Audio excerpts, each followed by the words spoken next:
पंतप्रधान नरेंद्र मोदी आणि अमित शहा ठरवतील तो उमेदवार असेल।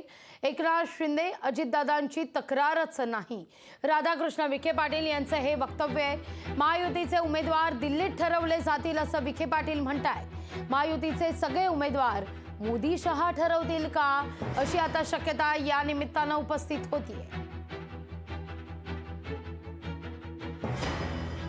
आमचा फॉर्म्युला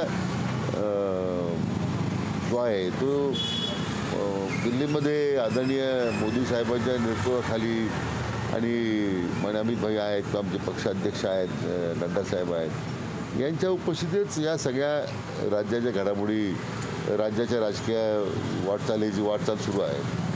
तर आमच्यात मतभेद कधीच नव्हते। म्हणजे मुख्यमंत्री एकनाथ शिंदे असतील, अजितदादा आहेत, यांनी आदरणीय मोदी साहेबांचं नेतृत्व स्वीकारलेलं आहे आणि त्यामुळे तिथे प्रधानमंत्र्याच्या उमेदवाराचा प्रश्नच नाही आहे। प्रश्न ते इंडियामध्ये आहे, त्या आघाडीमध्ये जी आता बिघाडी झालीच आहे।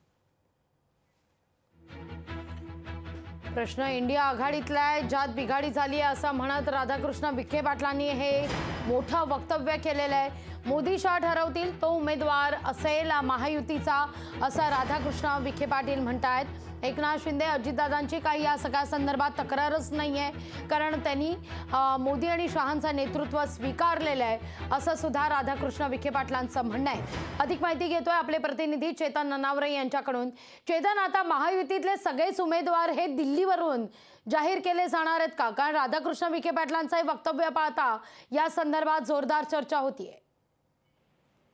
निश्चितच या संदर्भात कालही एकंदरीत सुधीर मुनगंटीवार यांनी ज्या प्रकारचं वक्तव्य केलं होतं, आज विखे पाटलांनीही त्या वक्तव्यावरती आपल्याला प्रतिसाद दिल्याचं पाहायला मिळतंय की ज्या प्रकारे या आधीही सांगितलं, भाजपचे वरिष्ठ नेते वारंवार सांगत आहेत की सर्वेक्षण केलं जाईल, सर्वेक्षणामध्ये जे जे उमेदवार जिंकून आले असतील अशा उमेदवारांचीच नावांची घोषणा केली जाईल।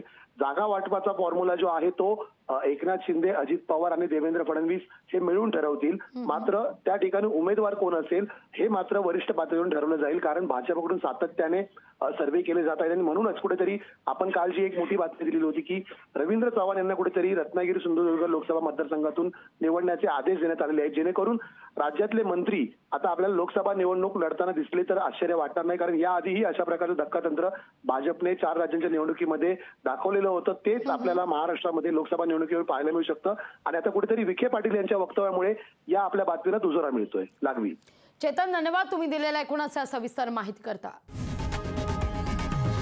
लोकशाही मराठी ऐका, पहा, जागरूक रहा।